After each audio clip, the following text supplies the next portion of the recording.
What is going on, good people of YouTube? It is me, Chavez, back with another Prize Picks video for you for Saturday, February 4th, 2023. 9 games on the NBA slate.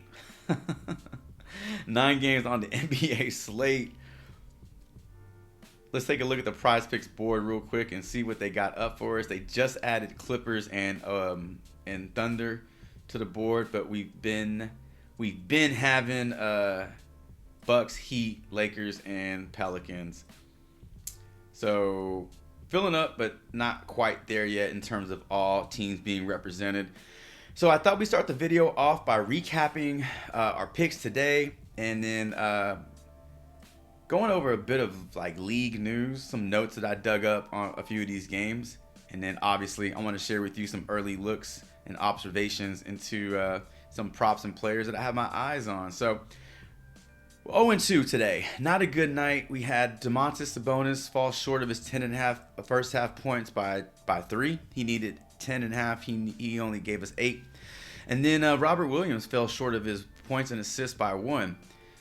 Domantas Sabonis just had a bad game. He took like 7 or 8 shots in the first half, only made 2. Just was missing easy layups, man. Easy, put back kind of shots, and just didn't have a good shooting night.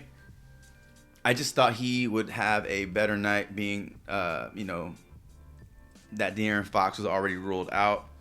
Thought more usage would go to him, and it actually ended up going to Harrison Barnes. So Harrison Barnes had a nice game. And then Robert Williams, that was really frustrating to watch, because there were a few times that I saw Robert Williams in the paint with a smaller defender on him, or him just having like really good position and just begging for the ball. Like, he was just there, easy put back, dunk, or at least draw the foul. Like, he was right there. But the Celtics just continued to just chunk up threes, and I think Brown and Tatum combined I think they were like 6 for 30 or something like that. It was terrible. They just never had it. They came out super flat. Robert Williams, with all that being said, still fell short of his line by 1. All he needed was 1 more point or 1 more assist, and he would have got it done. So I still feel good about those picks. They both were in really good positions to come through for us. Just didn't have it tonight, and it's just gonna be like that sometimes. But one thing I want you to know is I'll never run away from the results of my picks, good or bad. I stick by the research. I stick by the numbers. So I'll never shy away from the results. And that I can assure you. So the good news is we get to move on to a new day, and we get to do it all over again on Saturday with a new schedule, new players, new props, but still having the same old fun. So with that being said, let's get into it, and let's talk about Giannis Antetokounmpo, and let's talk about what he's been up to versus this Miami's Heat team. He's had quite a few contests against them, and unfortunately, the game logs are a bit outdated because his last game versus this Heat team was back in March of last year. Now, we can take these numbers and play some games with them and kind of compare them to what his numbers are at today in terms of his props. So we can start with his points at 33.5 and then his PRA at 51.5. So this last game against Miami, he wouldn't have got it done for us with his points. And because he fell short of his points, he did not get it done for us with his PRA. So totaling up his rebounds, points, and assists, it only comes out to 50. He needs 51.5, and obviously his points are almost 6 points below. So the reason I like his PRA and points is he cannot hit his PRA without scoring 30 points. Of course, if he has one of these monster rebound games, like 20 rebounds, that would have got it done. But you can't get much more monster than this. 17 rebounds is a huge rebounding number. If we go to, if we just check out his game log, and there have been games where Giannis has gotten you 20 plus rebounds, but they're not happening every day. They're not even happening every other day. Like 21 rebounds against the Toronto Raptors on the 4th of January, like a month ago. Then he did 18 against Atlanta. So if he got you 18 in this game against the Heat, that gives you 51. If he gets you 19 rebounds, that's 52. But what's more likely, Giannis giving you 30 plus points or 20 plus rebounds? So I just wanted to share that because it's almost impossible for him to hit 51 plus PRA without him giving you 30 points. So because I like his PRA, I also like his points. Points contribute so heavily towards his PRA. Like that production it's just like really, really like funneled through his points. And then his assists are just kind of like icing on the cake. So I like his 2 props for tomorrow. And yeah, it's just like the same thing with Giannis. Like who can keep him in check on Miami? You know, he can do whatever he wants. So I like this a lot, and I know these numbers are really high, but just keep in mind that Giannis is a superstar, and superstars do superstar things. They do superstar things like, you know, score 40 plus points in 4 straight games. You know, almost 4 straight games. Look at this, man. He's averaging 42 points. Yeah, so if you were going to put your faith in any superstar to get you this much production, it'd be Giannis. I'm not scared of the matchup against Miami, and I don't think you should be either. So super early look, but Giannis is already kind of standing out to me in terms of his points and his PRA. And then in the same game, I really did like this line of Tyler Herro rebounds and assists at 10.5, but it got bumped up like 5 minutes before I started this video. Didn't even give us a chance to talk about it. So 10.5 PRA looked good, but 11.5 is, I don't know. Is it too high? Historically, he's had good games. I mean, again, the most relevant game is from last year, March. Put up 37 and 5. That would have got it done for us. Did it here.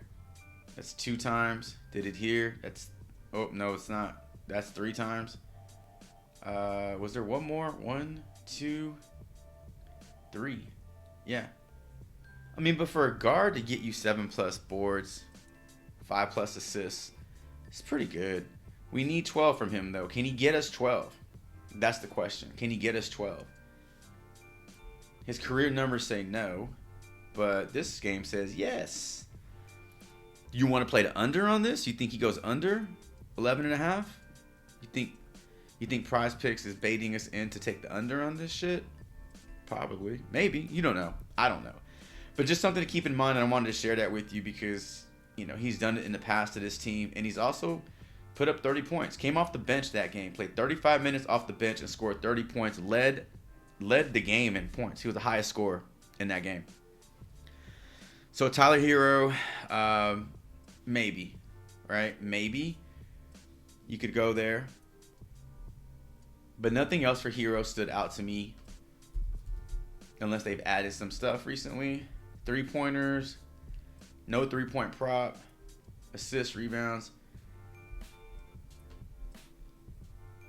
Maybe rebounds? He's been right there. Look at that. Look at that. He's been right there. Maybe rebounds? You like his rebounds alone? I don't like his assists.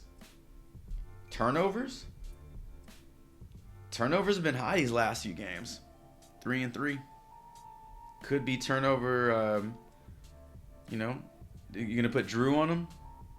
You know, Drew turns him over. Grayson Allen just kind of annoys him. Little pesky ass Grayson Allen. He can steal a couple from Herro? Possibly. All right. LeBron, AD, Brandon Ingram, same game. You can do like a same game parlay here if you wanted to. Just run this like a little ladder, a little correlation. LeBron over 27.5 points. I like it. He was asked by a reporter after the Indiana game if he had 63 points in him, which is what he needs to take the record. And he said, yup. So I don't know if he's going to come out and try to score 63. Seems pretty, unlikely. But it's on his mind. It's important to him. And he's serious about it. So 27.5. Again, I think he's been propped at this quite a few times. Probably propped a little lower just because AD's back and he's playing bigger minutes. So 27.5 points could be a nice like low hanging fruit there. If AD is getting his minutes and he's looking like the AD of old, I like his 25.5 points for sure. Really haven't looked at the PRA, but even his PRA looks a little low. 39.5. That should be over 40. It should be like closer to LeBron's. Like it should be like 40.5. But I do like his points, and if you're scared to play AD because he's coming off injury, I'll let you know that the healthiest a player is going to be, if they're injured, is when they come back from injury, like the first few games. That's the healthiest they're going to be all year until they get hurt again. Look at what happened with Luka. Came back from injury, first game, boom, puts up 50 points against Detroit. Porzingis took him 2 games. First game against San Antonio, they kind of eased them back into the game's flow. Boom. Tonight against Portland, goes off. It's the healthiest these guys are going to be going into, the rest of the season. So attack them in their first few games. Sometimes their props are a little low because they've been hurt. So you might get some nice low props on these guys.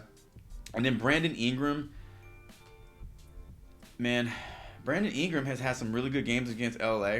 Former team that drafted him. I think he was over number 2 overall his year. But he's been putting up heavy minutes against the Lakers since he's been in New Orleans. 8 boards, 7 assists, 7 boards, 5 assists, 5, 8, 3, 4. He plays well. Him too. He's coming back from injury. Right? First few games back, not that great. Denver was a better game. And then boom, 27 against Dallas. So don't be afraid to play these guys. This is the healthiest he's going to be all year moving forward. So I like these 3. You can even run like a 3-man, like I said, 3-man lineup. Nice little in-game correlation, kind of a back and forth. Brandon Ingram's usage is going to take away from McCollum. Like, look at how low his point prop is. So a lot of these guys are going to be hurt by Ingram being back because his usage is so high, especially without Zion in the lineup. So I look for the Pelicans to funnel their offense through Ingram and McCollum, but more so Ingram, and I think 23.5 points is a good line for him.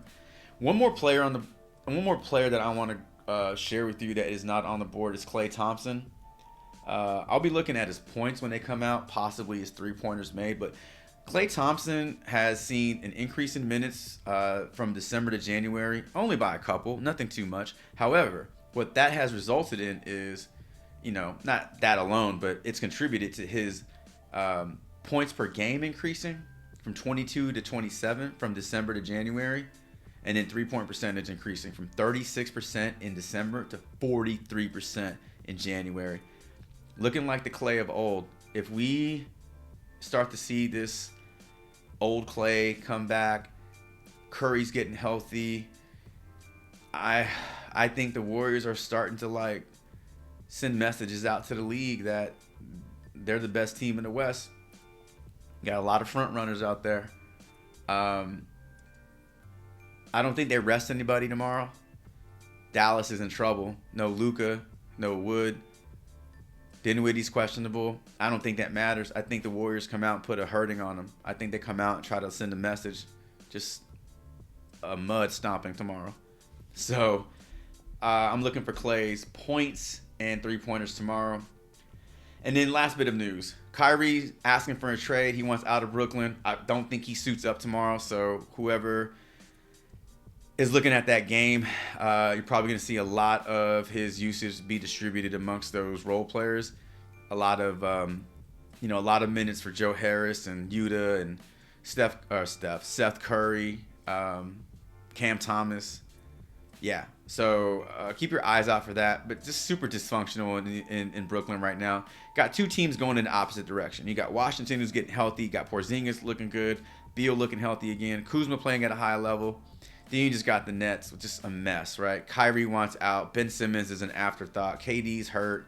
I wouldn't be surprised if ownership just blew this whole thing up and just said, the hell with it, starting all over again. So just keep your eye out for Kyrie news. If he sits, it's going to definitely have an impact on those props in that game. So that's going to do it, ladies and gentlemen. Thank you so much for stopping by the channel and checking this video out. Leave me a comment below letting me know what your favorite prop on the board is, if there is one, or who you have your eye on for tomorrow's slate.